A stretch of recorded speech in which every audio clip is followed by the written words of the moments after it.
Bonjour, comment ça va? Ça va bien? Salut. Bienvenue, bienvenue. Salut. Jean-Michel. Salut, ça va bien, Jean-Michel?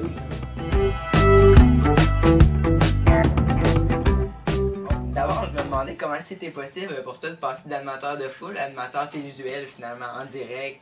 Ben écoute, c'est une bonne question. Okay. Parce que ça se fait souvent par contact, hein, parce que c'est souvent les gens qu'on connaît aussi. Moi, j'étais déjà très chanceux d'être dans ce milieu-là de la télé où je voulais travailler depuis très longtemps. Fait que, puis j'étais très heureux comme animateur de foule aussi. Je ne faisais pas un métier en attendant. Oui, je voulais faire de la télé, mais bon, j'aurais pu faire ça pendant plusieurs années. J'avais à un moment donné des emplois sur tous les réseaux et les contacts qui allaient avec. Puis bon, à un moment donné est arrivée l'émission Blablabla, qui était une émission qui était à Québec et qui déménageait à Montréal. Et là, j'ai gossé un peu l'animatrice Danielle Ouimet, qui est encore mon amie aujourd'hui, 15 ans plus tard, et pour qu'elle m'engage comme chroniqueur. J'étais passé une audition et ils m'ont engagé. Alors, c'était ma première chronique en ondes, je l'ai fait à Blablabla. Puis après ça, ben, ça s'est poursuivi. Puis là, il y a eu de la co-animation avec Maman Dion. Puis finalement, il y a eu l'animation d'Occupation Double, qui était ma première animation solo. Là, tu me vois. Ah oui? Bon, ben, oui, parce qu'on a convenu qu'on se tutoyait. Comment tu peux expliquer, en fond, ton lien de proximité avec le Comment je peux expliquer que les gens ne m'envoient pas promener? Oui, dans le fond, ouais, c'est ça. C'est parce qu'on les voit pas tous, il y a du montage. Je suis chanceux, j'ai une belle... j'ai établi ça, je pense, le fait...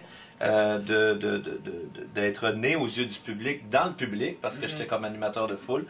Puis j'ai une relation avec eux autres. J'ai toujours mis le public en avant-plan, puis je le fais encore aujourd'hui. Alors les gens, pour moi, qui venaient dans les émissions de télévision, qui étaient dans les studios, qui se déplaçaient pour venir voir les artistes, c'était super important pour moi qu'ils soient bien traités, qu'ils aient du plaisir. Et c'est comme ça que je pense, j'ai mis ce métier-là d'animateur de foule sur la map un peu, parce qu'avant, c'était souvent des régisseurs qui faisaient applaudir le monde de même avec leurs feuilles. Puis il n'y avait pas vraiment d'interaction. Et ça, je le comprends aujourd'hui. Tu vas le voir ce soir en émission en direct. L'interaction avec le public qui est là est très limitée. Parce que dans les pauses, je suis très pressé. On me parle beaucoup. Alors, j'ai peu de chance de communiquer avec les gens. C'est pour ça que le métier d'animateur de foule est très important. C'est le contact entre le plateau et les gens dans le public pour qu'il se passe quelque chose. T'sais. Mon père avait un dépanneur pendant des années et c'était un contact direct avec n'importe qui rentre et tout ça. Puis je me donnais déjà un peu en spectacle à cette époque-là. Fait que je pense que tout ça fait qu'aujourd'hui, j'ai cette sensibilité-là avec les gens. Et quand je vais leur dire des niaiseries chez eux, ils savent que c'est des niaiseries parce que des fois, je dis des affaires qui n'ont aucun sens.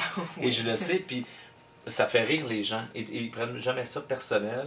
C'est un humour que j'ai qui est comme ça. Est-ce que ça t'arrive d'être gêné? Tu sais, t'as tellement pas d'inhibition, t'as un super contact avec le public. Oui. Ça t'arrive-tu d'être gêné? Oui, dans ma vie personnelle. Jamais par rapport à mon métier. Non, non, jamais. Fait qu'il y a encore un stress avant la mise en onde, j'imagine. Qu'est-ce que t'en dirais? Surtout quand on part une nouvelle saison comme Fidèle au poste où on est en direct, la marge de manœuvre est très très mince parce que ce qu'on va faire, les gens vont le voir, on peut pas recommencer. Il n'y a pas de deuxième chance. C'est sûr que le soir de la première de Fidèle au poste, là, j'étais un petit peu plus nerveux que d'habitude. Un instant, on a quelqu'un du public qui a posé une question. Oui. Il y a ton père qui va poser une question. Monsieur Turbide, on dirait à l'émission Claire la marche. Oui, on a une question en arrière. Je viens de retrouver mon fils. On a un grand moment de télévision. Oui. Est-ce que c'est intimidant pour un animateur de foule d'animer la foule lorsqu'Éric Salvaille est présent? Disons qu'il était peut-être plus gêné au début, quand on a commencé à travailler ensemble, mais je travaille avec le même sur Fidèle au poste, puis sur Dieu merci, puis à peu près sur toutes les émissions qu'on fait.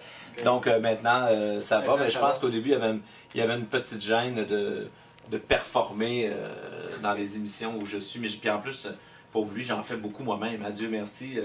J'interviens énormément, c'est pratiquement une animation de foule à deux, parce que je suis pas capable de rester assis en arrière à rien faire. Je suis pas capable. Il va peut-être te venir d'autres questions quand tu vas avoir vu l'émission en direct ce soir. Sûrement. Gêne-toi pas. Je vais être là. Parfait. Ce soir en direct. Soyez fidèles au poste. Merci, Eric. Merci. Généreux. Très généreux. Ça fait plaisir.